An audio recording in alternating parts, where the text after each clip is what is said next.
Em nome do Pai, do Filho e do Espírito Santo. Amém.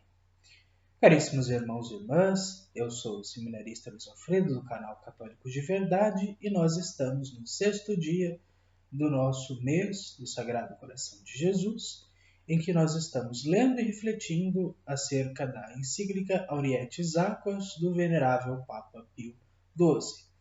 E hoje nós iniciamos um terceiro tema desta primeira parte, em que o Papa escreve: o amor de Deus, motivo dominante do culto ao Santíssimo Coração de Jesus no Antigo Testamento.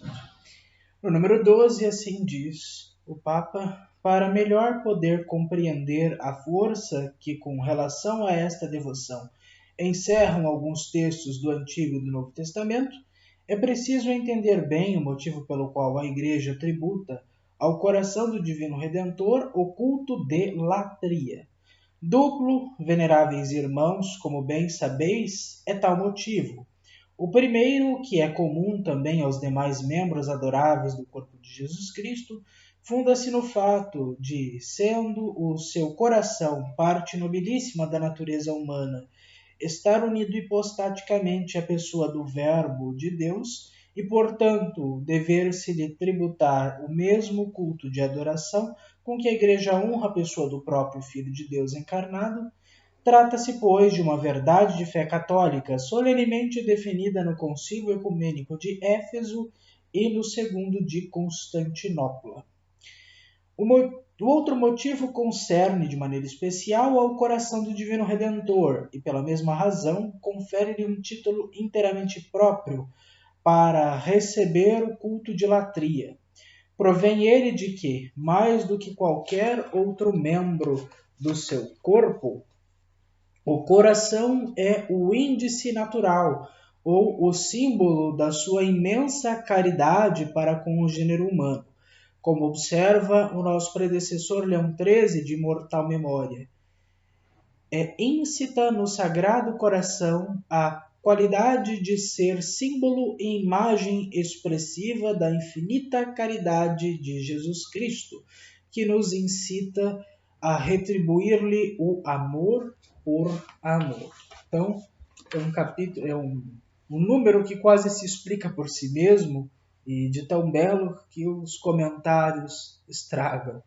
Mas um ponto importante que nós devemos compreender é que ao Sagrado Coração de Jesus nós rendemos o culto de latria. O que é o culto de latria? É o culto de adoração.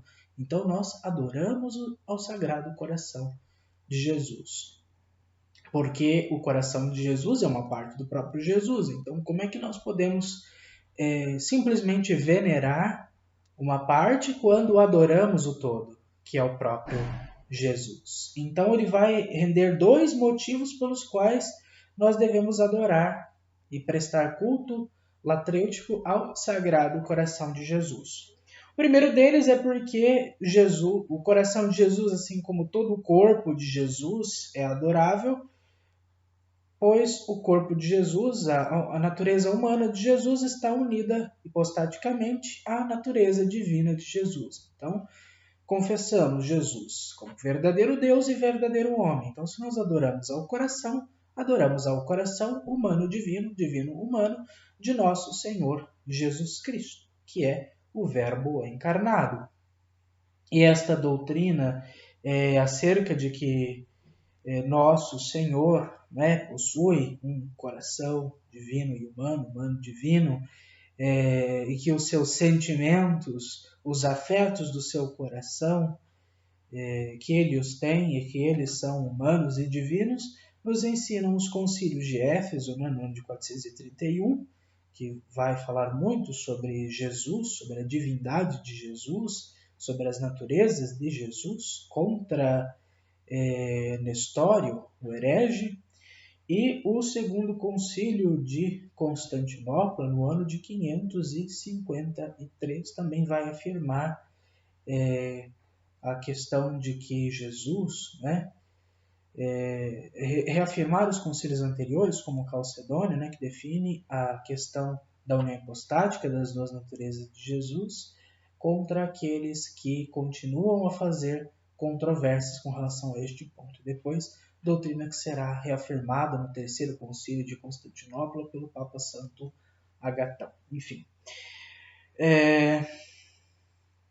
O segundo motivo é que o coração de Jesus ele representa, mais do que qualquer outro membro, segundo Pio XII e Leão XIII, como o símbolo, o índice, do imenso amor com que Deus ama o gênero humano. Então, nós não relacionamos o coração ao amor, portanto, também há esta relação na Sagrada Escritura, de que o coração simboliza o amor.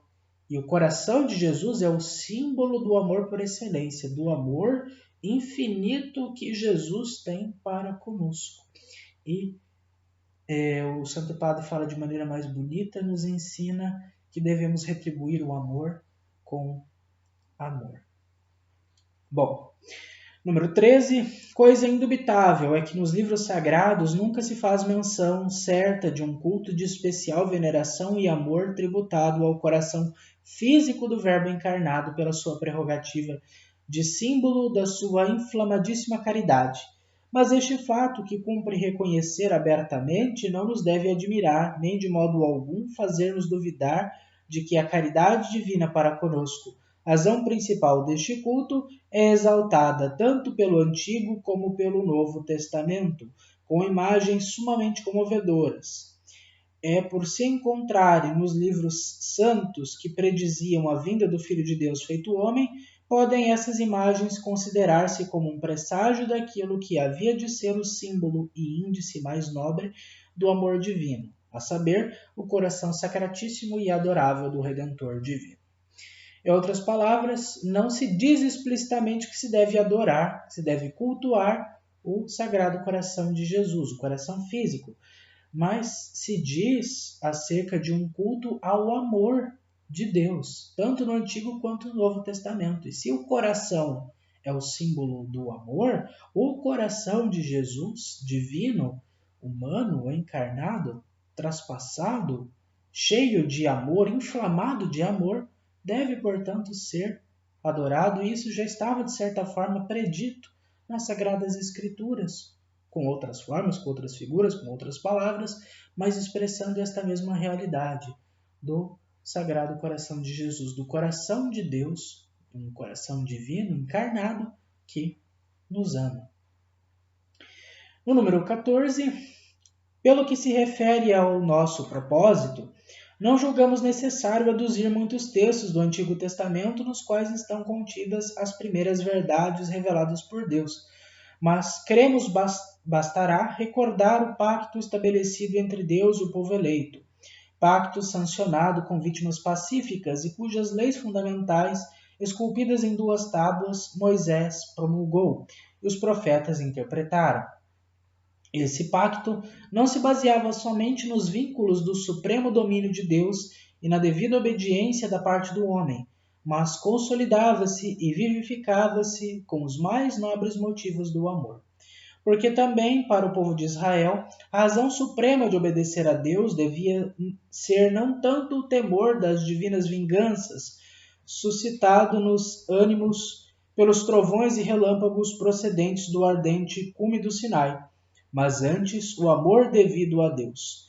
Escuta, Israel, o Senhor nosso Deus é o único Senhor. Amarás, pois, o Senhor teu Deus com todo o teu coração, com toda a tua alma e com todas as tuas forças. E estas palavras que hoje te ordeno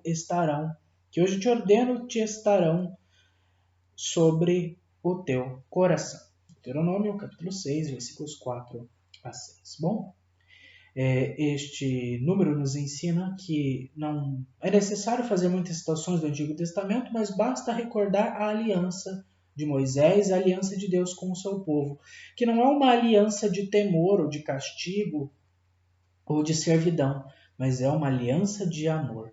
Tanto que o grande mandamento contido no Antigo Testamento é amar a Deus com o coração, com a alma e com as forças, para que estas palavras estejam gravadas no coração. Então que Jesus, que é a lei gravada no nosso coração, que é o amor de Deus para conosco, que nós possamos estar sempre no coração de Jesus. Em nome do Pai, do Filho e do Espírito Santo. Amém. Salve Jesus!